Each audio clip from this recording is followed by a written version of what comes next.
Hey everyone, and welcome to another one of my weekly art videos.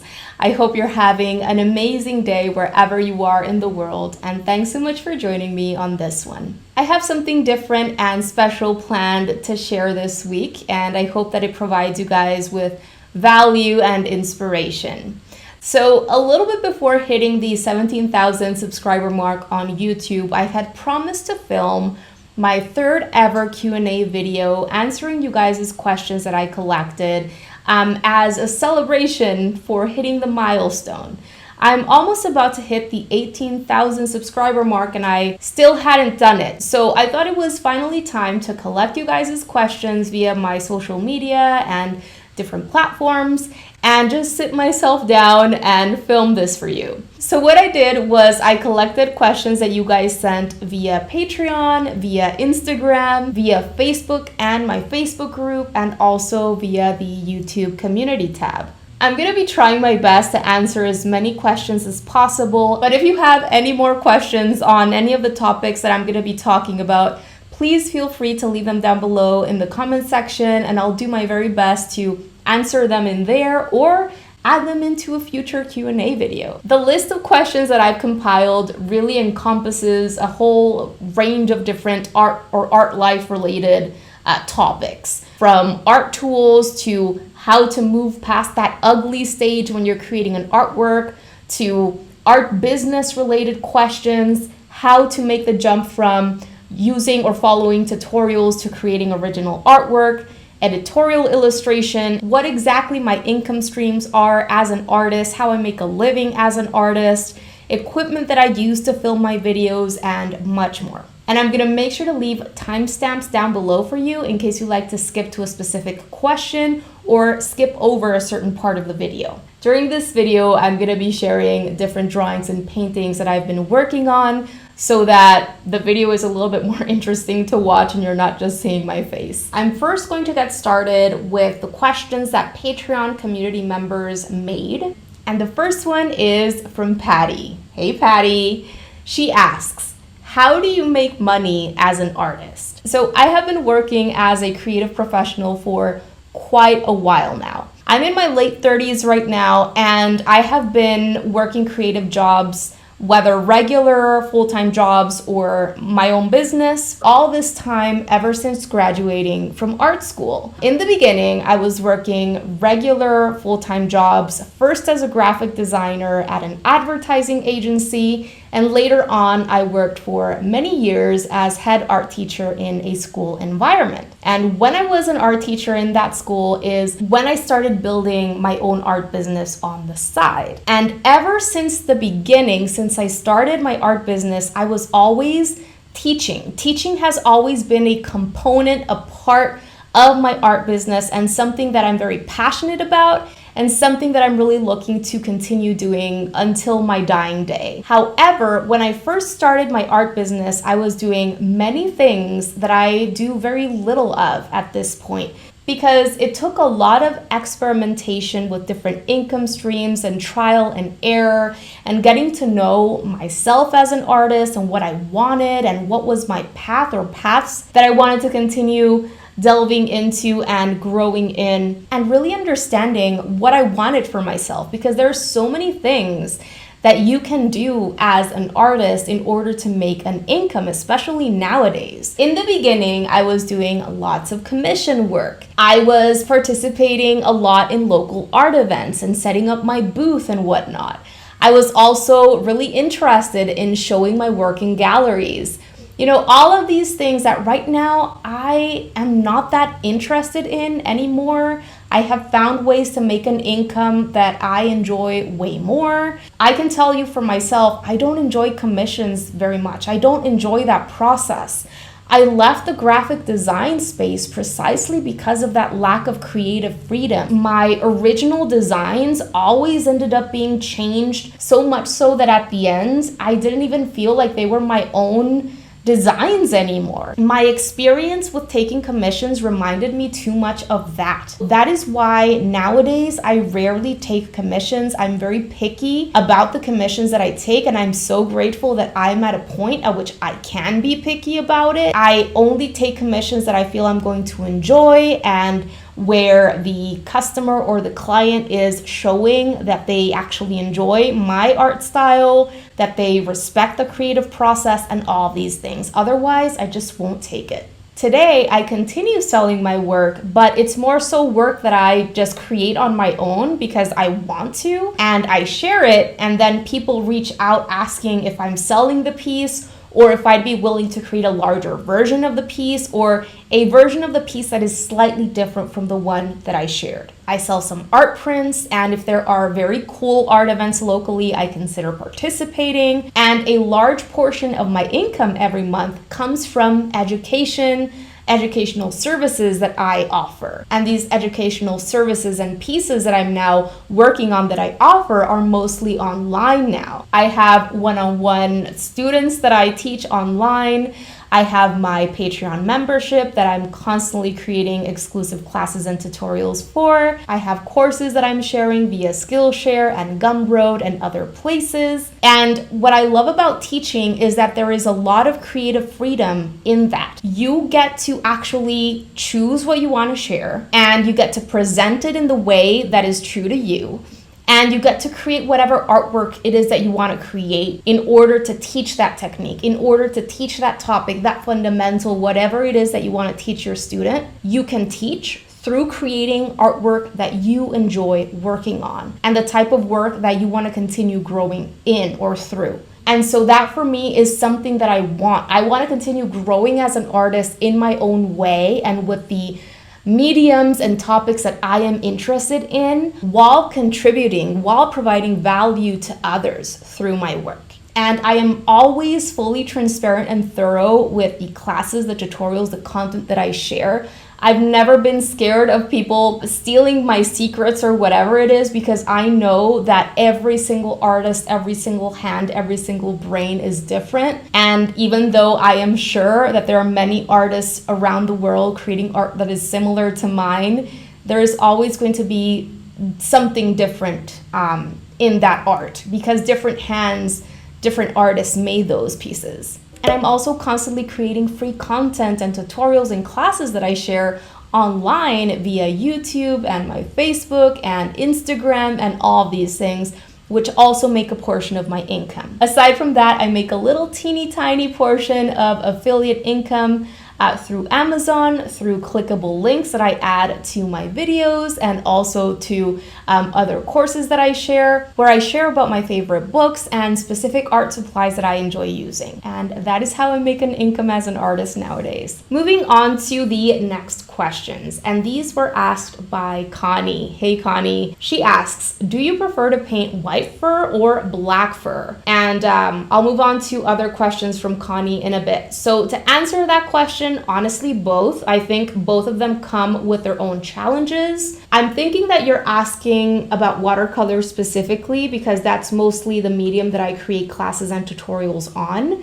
But both of them are awesome to explore and to practice. Painting white fur with watercolor is challenging because you have to bring in so much of the brightness and the whiteness of the paper as part of the piece to help you communicate that white fur. And painting black fur can be super, super interesting because you can bring in different colors, blues, purples, etc., to help you paint that black fur. I wouldn't go in with just plain black, even if it's a black or gray that you created via mixing different colors together. I still would bring in extra colors when I am painting black fur because, especially with watercolor, it's so interesting to bring in more expressive colors and explore color to make things more vibrant and interesting. It adds a lot of dimension to the piece and a glow that is so particular to watercolor. I don't really enjoy using ready-made blacks when painting with watercolor. I prefer making my own grays and thinking of different colors that I can use to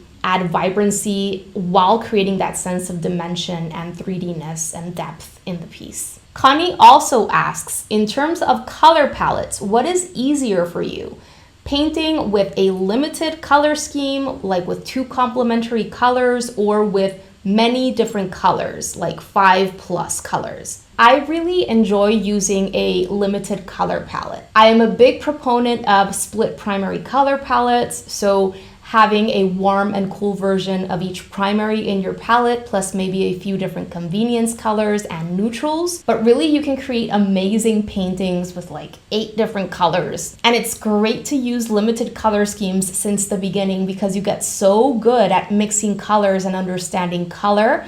And at the same time, because you are repeating colors throughout the piece and throughout your color mixtures, you end up with results that are way more harmonious and way more integrated at the end. I remember in the beginning when I first started to paint, I used to bring in random colors throughout the painting process, and I never understood why my pieces lacked that sense of integration. They looked all over the place and they looked very amateurish. And when I started thinking of color schemes and planning my colors and thinking of composition as well, how I'm gonna be creating harmony in the piece, is when I started creating much better results. It's very rare that I just use 2 complementary colors. I have shared tutorials where I paint an apple with 2 complementary colors, etc. But those are more like studies and trying to understand more about specific colors. I wouldn't necessarily create a full piece with 2 complementary colors. That said, I do like limiting the amount of colors that I am bringing in. So sometimes I create full pieces with like 5 to 6 colors or something like that. And I really love the results. I hope that answers your question. Connie also asks, what size is the largest painting that you've ever worked on? So when it comes to watercolor pieces, it was definitely a commission that I worked on some years ago, and that one was 60 by 60 centimeters, which I believe is around 24 by 24 inches. But my largest pieces are pieces like this one behind me, which are oil paintings. And this one that I have behind me is 40 by 33 inches. And others that I've worked on are like 42 by 32 inches, around that size. And your other questions about my studio, Connie, will be answered at the end of this video. Moving on to another question from Patreon. Angelique asks, I have a question regarding editorial illustration and pattern design. Do you have any experience with one of these subjects? What tips can you give? Another question that I had was if you miss creating artworks without the goal of using it for your YouTube channel. I mean, you create so much content, I don't see how you could find the time to create art just for fun. To begin, I don't have much experience with editorial illustration. I do have a lot of experience with editorial design though. And I do have some experience with creating patterns of little illustrations and creating products with them.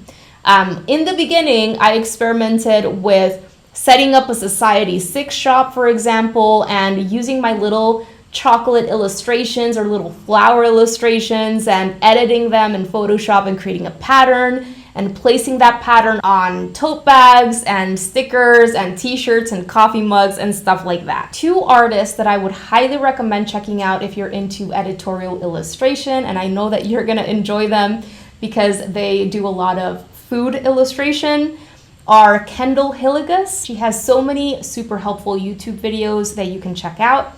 And also Holly Exley. She also does a lot of editorial illustration, and I think you'll find their videos very helpful. I'm gonna make sure to link to their channels down below in the text section of this post so that you can check them out if you haven't already. When I was working as a graphic designer, I did a lot of editorial design. And a couple of things that I can provide as tips are really get familiar and understand the quality, DPI, resolution, all of those things, the technicalities behind getting your artwork on print media, okay, like mass printed media, and make sure that the size of piece that you're creating and that great digitalization of your work is quality so that it can be printed very well. And another important piece that you need to learn and really start developing your skills in is with digitizing your artwork. If you're working with traditional mediums, which I know you are, you want to make sure that you are taking great photos of your work, or learning how to best scan your pieces with a great scanner, and learn how to edit and clean your artwork digitally, how to color correct and all that. That is super important. And to answer your last question on whether I miss creating art just for fun, honestly, yes. Because even though, as I mentioned before, the pieces that I am creating are pieces that I honestly want to work on because I can choose what kind of artwork to create, to teach whatever it is that I want to teach. Even in those cases, I find it draining sometimes to film myself. You need to set up a camera and you need to make sure that the lighting and the audio is okay. And you need to make sure that everything shows on screen, when you're filming, and that the color mixtures and everything is like organized and arranged in a easy to understand kind of way, right? And that your color mixtures are making sense so that you can explain things. The editing of videos can be draining, and it's very, very time consuming. I mean, I edit all of my videos. I am the tech person behind everything. I have no one helping me right now. That gets very draining, even though the artwork itself is something that I'm excited to work on. Nowadays, it's rare that I create pieces that I'm not filming or that I'm fully creating just for myself without having to think of how to explain things, or if I'm providing enough value for people and that kind of thing. It can get tiring and it can get draining. I do miss creating art without having to film it, without thinking of how I'm going to be explaining certain things, or having to worry that I'm going to make a mistake or teach people my bad habits, and have to go back and refilm everything from scratch, because how am I going to now backpedal? When you're filming something for a class, the sequence needs to make sense. And if you make a mistake, it's like you need to backtrack, right? And so that makes the process very challenging, because most of the time when you're creating art,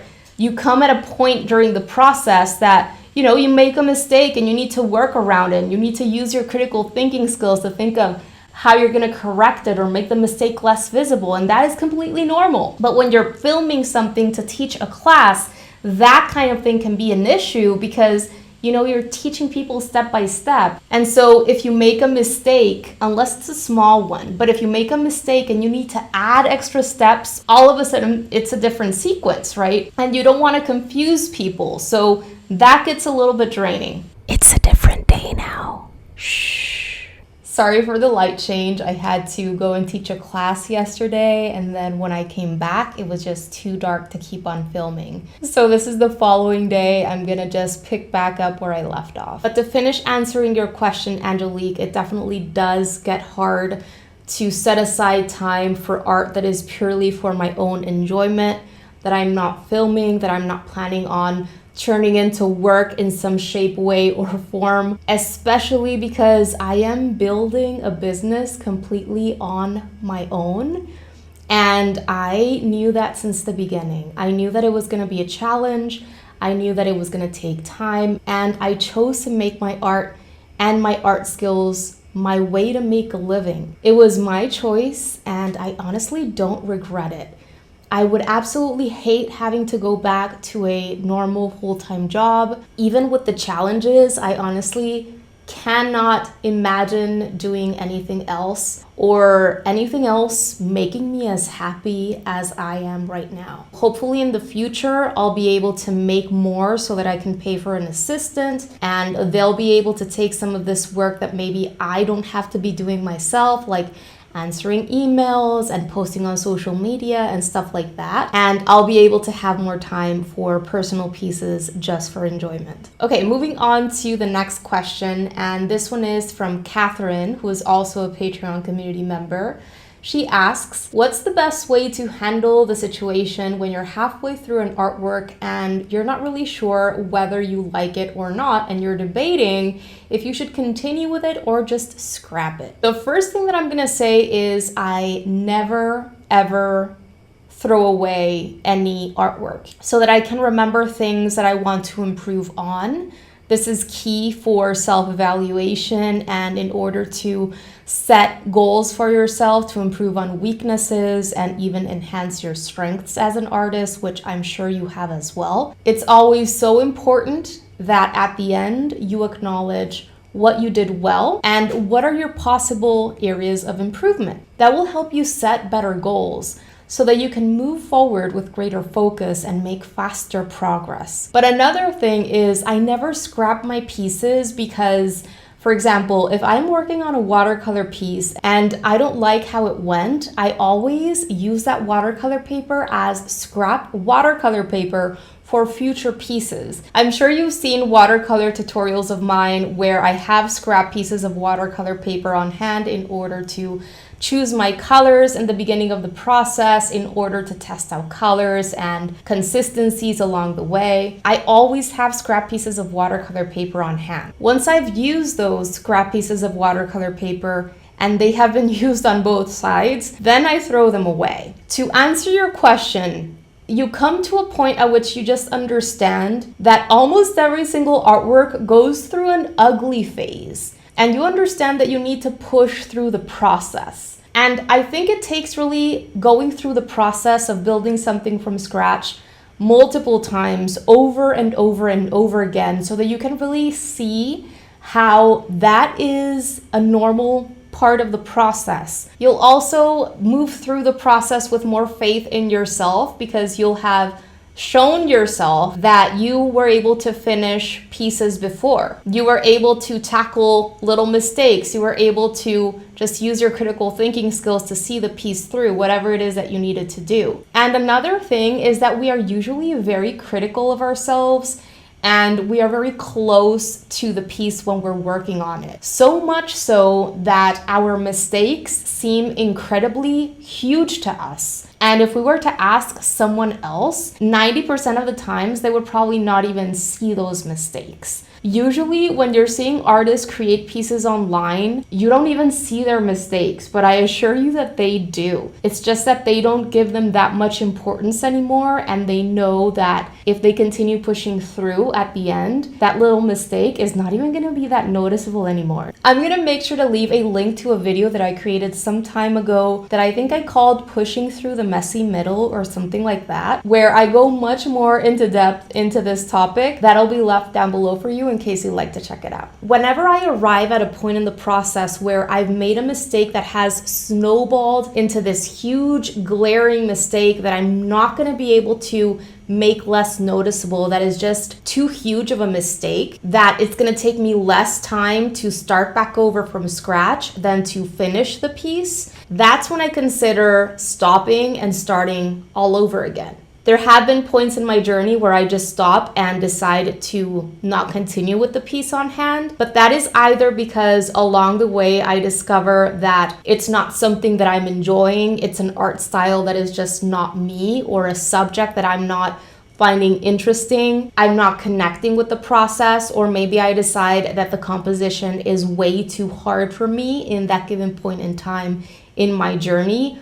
And those are situations where I can stop, decide to not continue, or maybe try it again in the future. But I do make sure to complete at least 90% of what I start. I find that if I push myself to finish a piece, even if the outcome is not what I intended it to be or what I was initially envisioning, I always learn more from the process if I finish. All right, moving on to questions from Instagram. This one is from Artsy Poetessa. Sorry if I'm saying that wrong, but you know who you are. So she says, always interested in that transition from following tutorials to making original art. Also, how to sort tubes, and I'm thinking watercolor tubes. Presently, mine are sorted by brand and my palettes are brand specific. I'm contemplating resorting them by color family, combining brands. Would love to hear your thoughts. Okay, so I am a huge believer in continuing to learn and increase our skills with the fundamentals, especially as we move forward in our journey as artists. The learning really never stops, and I, along my journey, am going to continue investing in courses and workshops and all of these kinds of resources created and provided by other artists, whether they are alive or have already passed away. This said, There have been very few times in my journey that I have sat myself down and followed step-by-step tutorials. And with this, I mean the kind of tutorials where you end up with a piece that is very, very similar or almost identical to what the instructor has created. And don't get me wrong, these tutorials are awesome in order to learn how to better use an art medium, whether it's a drawing medium or a painting medium. You're just learning it. You're understanding what makes the medium different from other drawing or painting mediums. And you just want to understand what are the best ways to use the medium, or what are some specific techniques that will help you arrive at those results that you love. These types of tutorials, I feel, help you increase your knowledge of the medium and learn techniques and move your skills forward with the medium on hand faster. In my case, I think it took me a little bit longer to learn watercolor because I was prioritizing creating original compositions over technique in the beginning. I learned a little something from an artist, and then I immediately wanted to put it to use via my own compositions. I made mistakes along the way, and I learned from my mistakes, and then I took that with me and created another original composition. I didn't make that mistake, but I made another one, and so I learned something new, and then I took that with me to the next piece. So my understanding of the medium and my skill with the medium increased more slowly, but since the beginning I was creating original art. So it's just about what you prioritize in the beginning. These tutorials teach you technique, and I have shared another video where I explain about the 3 important pillars for deeper artistic growth, which are principles, concepts, and techniques. And the thing is that when you follow these step-by-step tutorials where you end up with something that is almost identical to the instructors, and that is all of the learning that you're doing, it can become an issue because you become dependent on other people's artwork, on other people's concepts and ideas, on their outline sketches, on compositions that have been created for you. And you're not deepening your understanding of the fundamentals. You're not pushing yourself or challenging yourself to come up with your own concepts. And then you arrive at a point at which you're like, why can't I come up with my own original ideas? Why am I finding it so difficult to break away from these step-by-step tutorials? Because I was fortunate to go to art school and I knew about the fundamentals, elements and principles of art, composition design, color theory,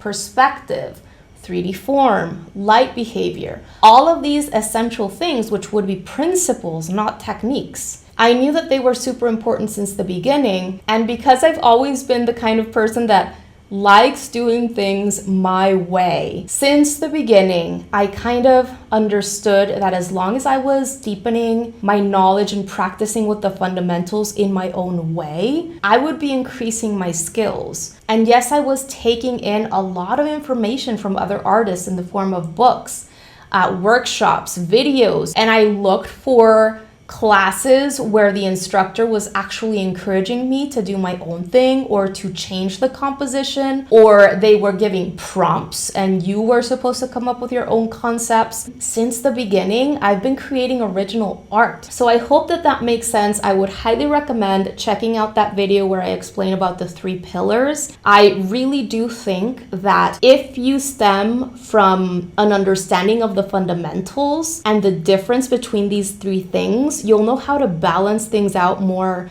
successfully so that you're able to get to creating original art faster. Now, to answer your next question about sorting watercolor tubes, I don't know if it's the fact that I am very type B, but I have never sorted my watercolor tubes or any other paint tubes or any colors yet in my life. I am a little bit of a messy person.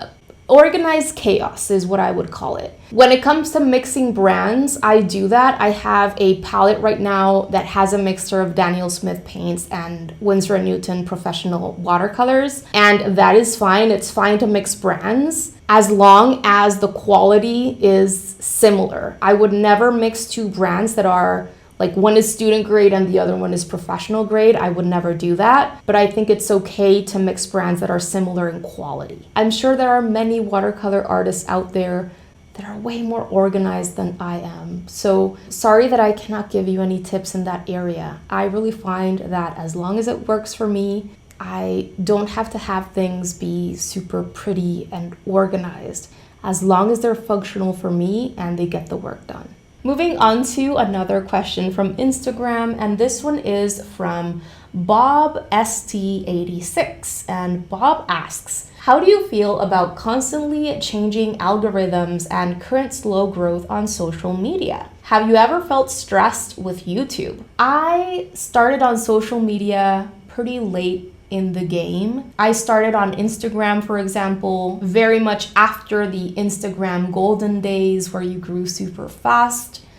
Just by making a few posts. My social media is actually quite small. I have never placed too much emphasis or importance on vanity metrics such as subscriber count or likes. With YouTube, I also expected my channel to grow quite slowly because I was still working part-time at that school that I used to work full-time at. I could only create a video a week. That's all I had time for.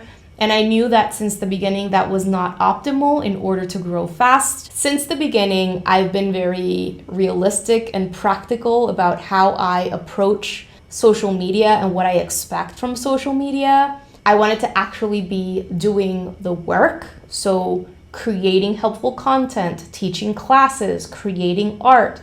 I wanted to prioritize that since the beginning. And because I'm doing everything myself, I have to be very strategic with the time and effort that I devote to social media. I knew since the beginning that YouTube would be my primary kind of effort platform. In my opinion, YouTube is not even really social media. It's more of a search engine. I knew that long form content would better get what I want to contribute to the art world, which is education, thorough tutorials, thorough classes, that kind of thing. It's the best way to get this kind of content out there. Not so much through 10-second, 30-second videos or little picture posts. I think long form video is very good for educational content, at least for people that are actually looking to learn. Through long form video content, I'm also better able to get across who I am and how I teach and what I'm passionate about. And not only this, but I wanted to create my portfolio, my library of videos. And I see every single video that I create for YouTube as a little investment into this library of content that I started years ago. With every single piece of content that I create, especially if it is evergreen content, the type of content that people are always searching for online, I am more easy to find online, especially because YouTube is part of Google. It's not like posts that you create on Instagram or Twitter or whatever, where the feed is constantly moving and your past posts get lost and so many people don't even see them anymore, right? With YouTube, very old videos of mine are still being seen. People find me via very old videos that I created years ago, and they're always going to be there providing value for people and helping people find me. So I always saw YouTube as an excellent investment of my time. Other social medias have always come like secondary or even tertiary to YouTube. And another thing that I have prioritized over social media since the beginning has been my email list. I already have over 10,000 people in my email list, and these are people that I'm reaching out to personally via email twice a month. And I make sure that my emails are full of tons of value, and I just really take care of my subscribers. Whenever I have a new video up on YouTube, I share it on Instagram via a story or something like that, or I take a little clip from a YouTube video, write a little caption with some just tips, but everything stems from that weekly YouTube video. These are the basic things that I create every week in order to keep growing my name and keep growing my business. Aside from all of that free content, I am constantly creating classes and tutorials that I share on Patreon. Really, I try not to stress out too much about constantly changing algorithms because it's just part of the game. Sometimes I do get hit with a little comparisonitis because I see lots of other artists growing way faster than I am on YouTube or Instagram or whatever. But at the same time, it's very important to me to stay true to my values. And it's very important for me as well to continue prioritizing that vision that I have for my art life, which is full of calm and peace and joy. And I'm not going to bend or change who I am and what I am creating to please people or to please the algorithm or just because it's gonna help me grow faster. So no clickbaity titles. I'm not gonna take up new mediums or new art styles or new subjects just because it's trendy. Though I may share tips on art business in the future, my channel is not going to turn into an art business tip channel just because I know that that would get me more money. I would rather stay small and just be happy and offer what is in my heart to offer. Moving on to another question from Instagram, and this one is from Art and Coffee 82, and this person asks, I'm terrified of negative comments and harsh criticism on social media. I want to start my YouTube channel, but I'm so scared. How do you handle negativity from others and unrequested critiques? This is a great question, and some time ago here on YouTube, I did share a very thorough video where I share my thoughts and also how to handle criticism as an artist. I'm gonna make sure to link to it down below so that you can go and check it out. I think it's gonna be very helpful. Sharing my art via photos on Instagram and things like that has never really been an issue for me, but I can tell you for sure that filming videos and sharing them publicly is quite hard for me even to the day, even after years and years of being on YouTube and doing this every week. I still feel that resistance. I am a lot better at it now, but it's still hard. I am very introverted. I'm a very private person. I was always that girl in elementary, middle school, and high school, and even beyond that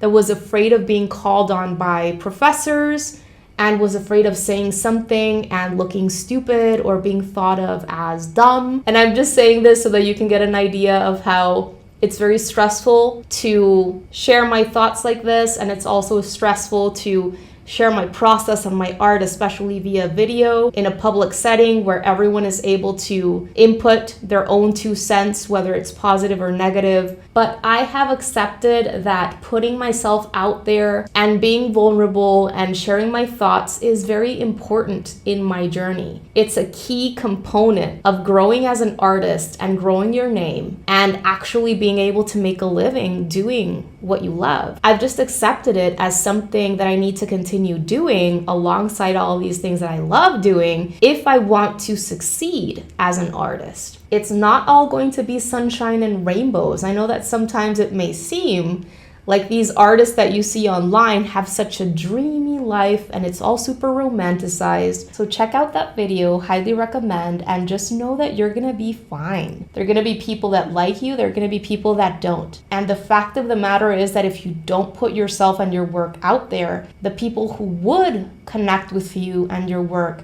would never find you. And something that I mentioned in that other video about criticism is if someone is providing criticism, but they don't know about art, or at least not as much as you do, and they're not putting themselves in the arena, they're not doing the work themselves, don't even pay attention to them. It doesn't really matter. If the critique is coming from someone that you admire, that you respect, and it is provided to you in a respectful way, then absolutely take it in. But it's very rare that you're gonna receive critique from people who are actually successful and are putting in the work. Usually unrequested negative criticisms, they come from people who are sitting on the sidelines. They're not actually doing the work. People who you would actually want critique from are not going to be leaving random negative comments on your social media or YouTube or whatever. They're either too busy doing whatever it takes to be successful that they don't have the time, or they know how hard it is to be creating work, to be putting yourself out there, and they're not going to be doing that kind of thing on other people's platforms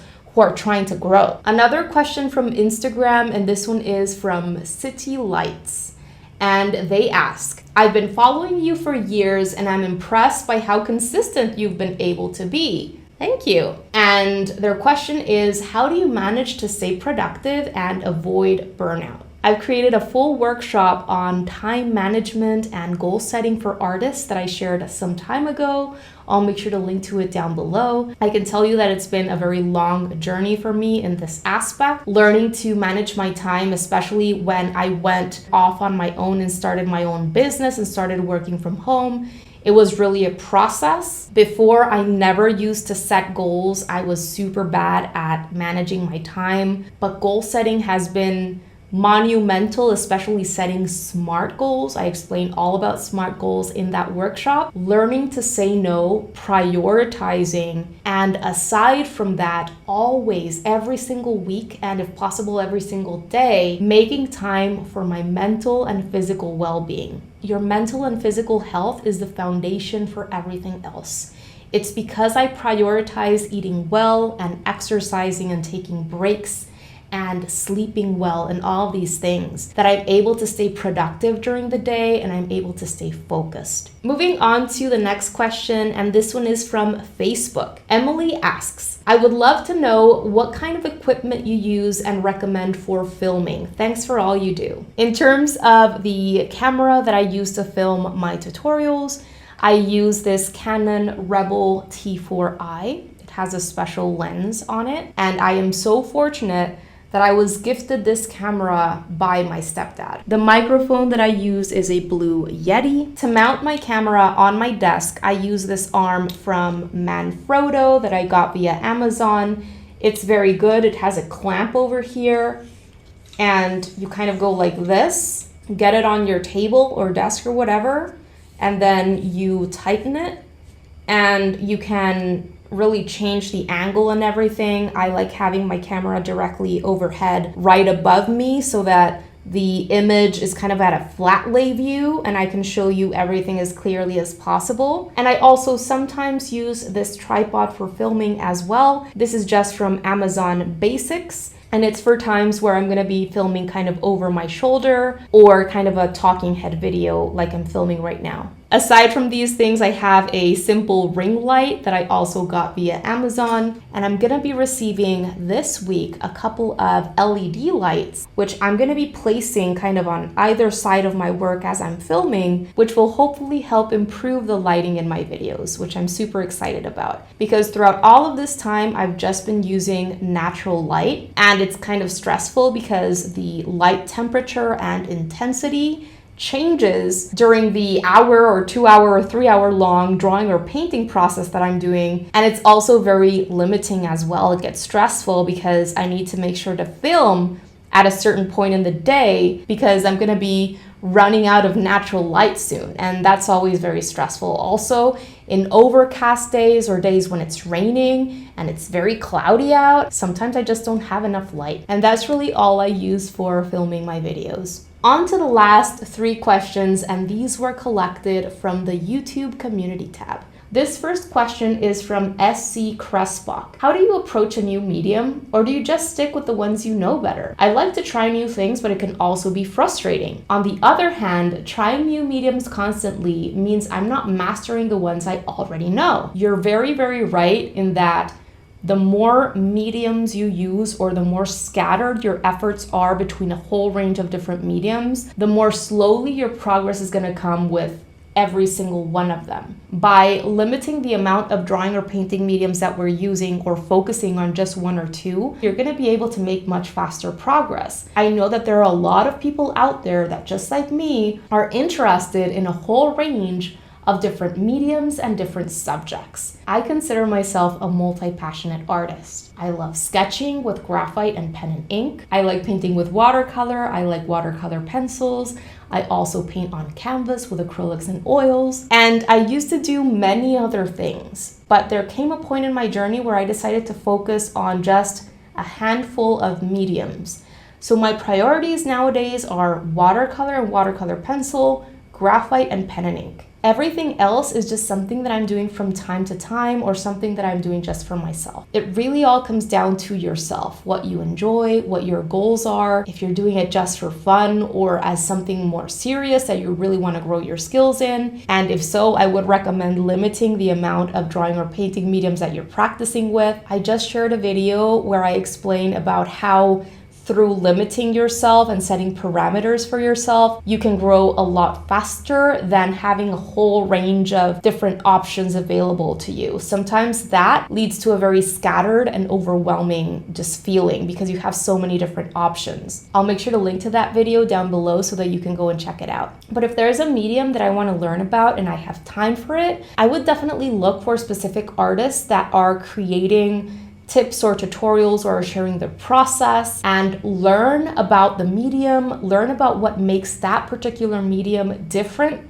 from other drawing or painting mediums, and learn techniques from these artists that I can then use in my own work in my own way. Moving on to the next, and this one is from Mr. CDM. My drawing and painting style is always too precise, and I end up feeling frustrated that my work isn't more abstract and freestyle. How would you approach creating art in a more relaxed and abstract style? Congratulations for your well-deserved success with the channel. Thank you. I think a lot of us, when we're just getting started, not only are we super impressed by high levels of realism, so thus that is what we want to do, but we also tend to be very literal. So we feel that whatever reference photo or whatever it is that we're observing from direct observation, if we're working from life, we have to communicate that in an identical way. We have to create a carbon copy of what we're seeing, otherwise our work is not any good. And there is a time and place, especially in the beginning,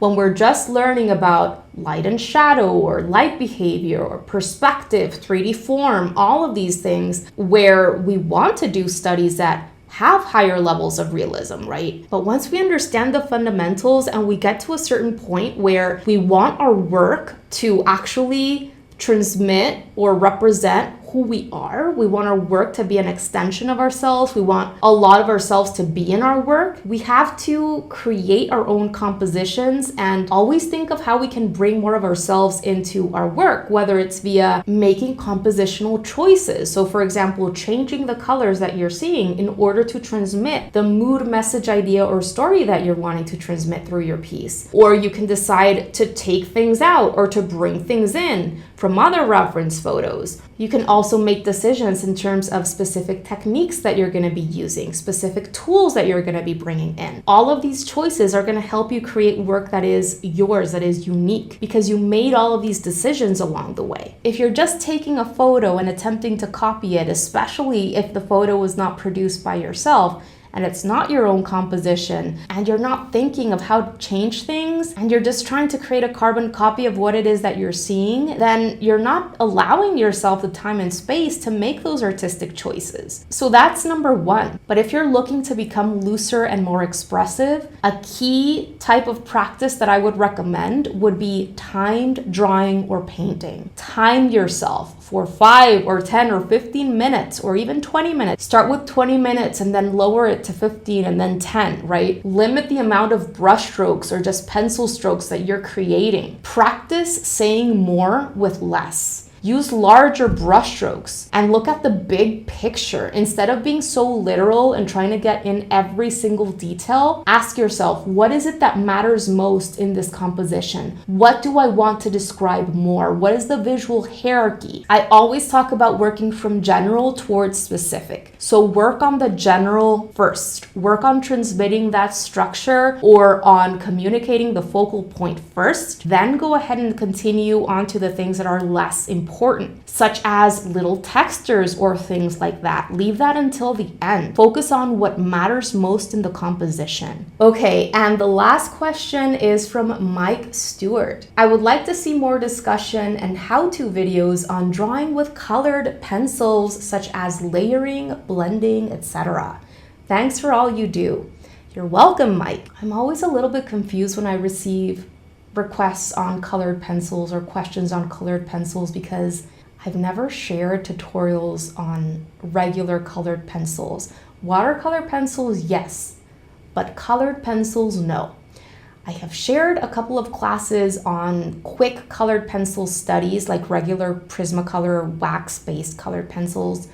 on my Patreon. But here on YouTube, in terms of the public videos, I've never shared videos on colored pencils. If I ever do share videos where I'm using regular colored pencils like wax-based or oil-based colored pencils, the style is going to be very expressive and quite sketchy and quite loose, because that is my style. That is what I like. There are many videos here on YouTube where colored pencils are being used for hyperrealism, because this drawing medium lends itself so well for high levels of realism and hyperrealism. However, that's not really my style, and that's not really something that I'm personally super interested in. There are many channels on YouTube where colored pencil is, if not the primary medium that the artist uses, then one of the primary mediums, and almost all of those are super hyper realistic. So if you're into that kind of thing, I would recommend doing a quick search on YouTube, and those channels I am sure will pop up. But it's very unlikely that I'm going to be sharing colored pencil tutorials,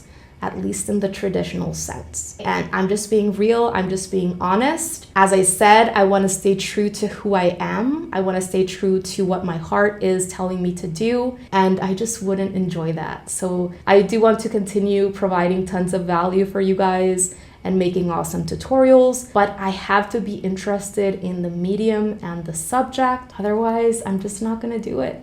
All right, so that is gonna do it for this super long Q&A video. I really hope that you enjoyed it. I hope that you found it helpful. If you have any more questions, go ahead and leave them down below, and I'll make sure to get back to you as soon as I can. Thank you so very much for joining me today and for being part of my online art community. It means the absolute world to me, and I wouldn't be here if it weren't for you. So thank you, thank you, thank you. See you soon.